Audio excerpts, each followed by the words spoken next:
नमस्कार। इस वक्त हम मौजूद हैं रोहतास जिला के वंशन में और यहाँ आश्रम में हम आए हुए हैं। एक जाने माने रोहतास जिला के आश्रम में बाबा जो हैं बहुत नामी हैं और बहुत ज्ञानी हैं। अब इन्हीं से हमको जानकारी लेना चाहते हैं। आज धनतेरस का दिन है और धनतेरस में क्या क्या चीज़ करना चाहिए, किस माध्यम और किस समय से, वो बाबा से ही बात करते हैं। बाबा मेरे चैनल में बहुत बहुत आपका स्वागत है। धन्यवाद। बाबा आज बैठ सकते हैं आप? बाबा आज धनतेरस का दिन है और कुछ हमारे देश के श्रद्धालु भी हैं जो धनतेरस बहुत जोर शोर से मनाते हैं और सोना चांदी बहुत खरीदते हैं। और इसमें आपका क्या उद्देश्य है, कब से कब खरीदा जाए और कैसे यहाँ पर किया जाए धनतेरस? धनतेरस मनाने के लिए पहले हमको समय का सदुपयोग करना चाहिए। आज 4:33 के बाद त्रयोदशी तिथि लगी है।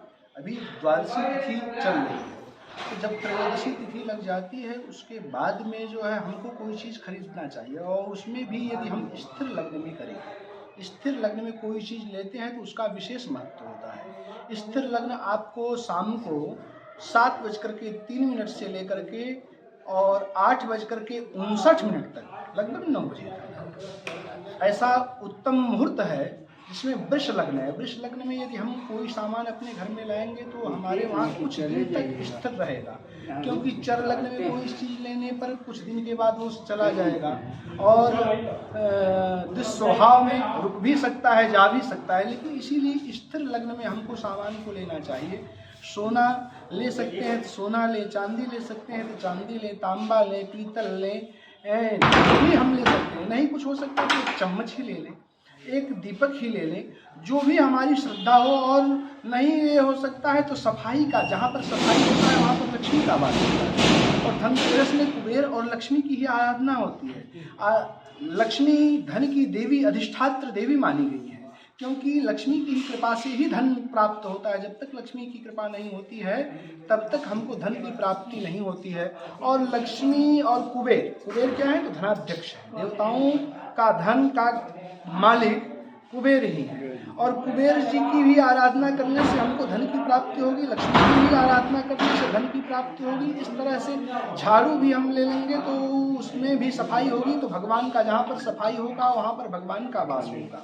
और लक्ष्मी भी दो तरह की है, एक उल्लूक वाहिनी होती है और एक गरुड़ वाहिनी होती है। तो हमको आराधना करना चाहिए तो भगवान नारायण के साथ लक्ष्मी की आराधना करना चाहिए। यदि नारायण के साथ, नारायण को हम बुलाएंगे तो जहाँ नारायण रहेंगे वहाँ पर लक्ष्मी जी को उपस्थित होना ही पड़ेगा, उपस्थित रहेंगे ही। और जब नारायण रहेंगे तो वहाँ गरुड़ वाहिनी लक्ष्मी आएंगी, और गरुड़ वाहिनी लक्ष्मी आएंगी तो हमारे मन में सद्बुद्धि देंगी। सद्बुद्धि के द्वारा हम विकास के कार्यों को करेंगे।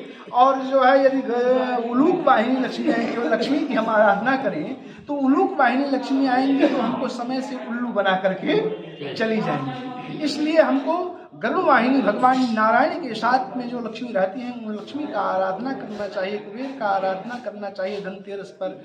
और तेरस में जो है देख करके, अपना चंद्रबल देख करके भी हम काम करें तो हमारे लिए कल्याणप्रद है। बाबा धनतेरस के लिए बता दिए हैं, लेकिन अब धनतेरस के बाद अब दिवाली आता है, तो दिवाली में किस भगवान का हमने पूजा करें और किस माध्यम से पूजा करें, उसका मंत्र क्या उच्चारण, ताकि हर घर में दिवाली में ब्राह्मण नहीं पहुंच पाते हैं कि इस मंत्र को उच्चारण करके दिया को दीप जलाएं। तो उसमें क्या मंत्र हो सकता है जो श्रद्धालु अपने से वहां पे दिया जलाएं, और उसके बारे में बताएं। जय श्रीमन्नारायण। दीपावली के दिन हमको मंत्र की आवश्यकता, जब हम मंत्र जानते हो तब तो ठीक है, और नहीं मंत्र जानते हो तो भगवान नाम स्मरण कर लेना चाहिए। दीपज्योति नमोस्तुते। हाँ, दीप मालिकाओं को नमस्कार कर करके काम करना चाहिए। और जो है यदि लक्ष्मी की आराधना के लिए करना है तो लक्ष्मी का एक मंत्र है, बड़ा प्रभावकारी मंत्र है। ओम ह्रीं तपश्चादुर्भूत साक्षात् स्त्रीरमा भगवत्परा रंजयंतीं दिशा कांत्या विद्युत सौदामिनी यथा ह्रीं ओम। यह श्रीमद् भागवत महापुराण के 8वें स्कंध के 8वें अध्याय का 8वां श्लोक है, और जिसमें भगवती लक्ष्मी समुद्र मंथन हुआ, क्षीरोद तनया रमा।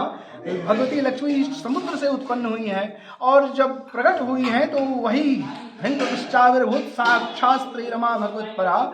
जब भगवती लक्ष्मी प्रकट हुई तो चारों दिशाओं में लगा कि बिजली जिस तरह से चमकती है, विद्युत सौदामिनी था, उसी तरह से भगवती लक्ष्मी प्रकट हुई तो सारा संसार जगमगा उठा। और लक्ष्मी की जगमगाहट देखने के लिए आज भी प्राप्त होती है। जहाँ पर लक्ष्मी है वहाँ पर तो वहाँ की शोभा ही एक निराली होती है। और लक्ष्मी पूजा की तो बात हो गई, थोड़ा सा एक और कष्ट आपको देना चाहता हूँ। लक्ष्मी पूजा के बाद छठ होता है और यहाँ पे छठ हमारे हिंदू धर्म में बहुत महान छठ पूजा माना गया है और जिसको भगवान भास्कर के नाम से यहाँ हम लोग छठ करते हैं। और भगवान भास्कर के जो छठ अर्घ देते हैं उस समय कभी कभी देखते हैं कि घर के लोगों के द्वारा जल को लेके अर्घ दिया जाता है। उस समय अगर घर के लोगों को कुछ मंत्र दे दिया जाए आपके माध्यम से बाबा, ताकि उन लोग भी जान जाए कि इस कैमरा के माध्यम से जो भी देख रहे हैं उन दर्शकों को अगर कान तक पहुंच जाएगा तो ये मंत्र जान जाएंगे, ताकि अपने से भी छठ जो अर्घ देते हैं उस अर्घ में इस मंत्र को उच्चारण किया जाए। सूर्यार्घ के समय जो है सूर्य नारायण का मंत्र है आत्मनिर्भर सावतमानो निवेश, ये मंत्र है। और पौराणिक ग्रंथ ये सूर्य सहस्त्रांशो तेज रास जगतपति अनुकंपाम देह में दिवाकर है, ये भी पौराणिक मंत्र है। नहीं कुछ आता है तो गायत्री मंत्र आता है ना, गायत्री मंत्र ही प्रधान है। गायत्री मंत्र से ही सूर्य नारायण को अगर हम प्रदान कर दें तो भी उसमें हमारा कल्याण हो जाएगा।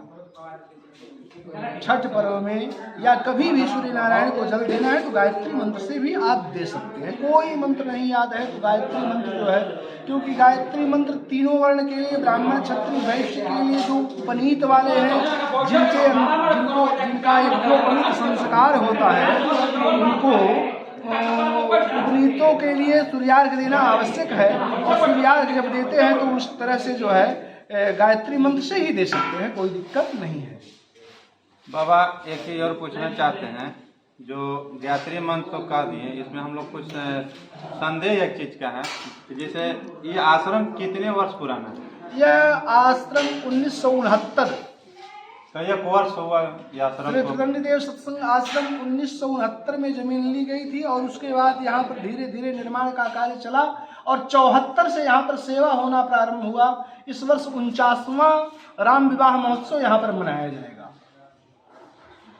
74वां राम महोत्सव यहाँ पर मनाया जाएगा। 49वां?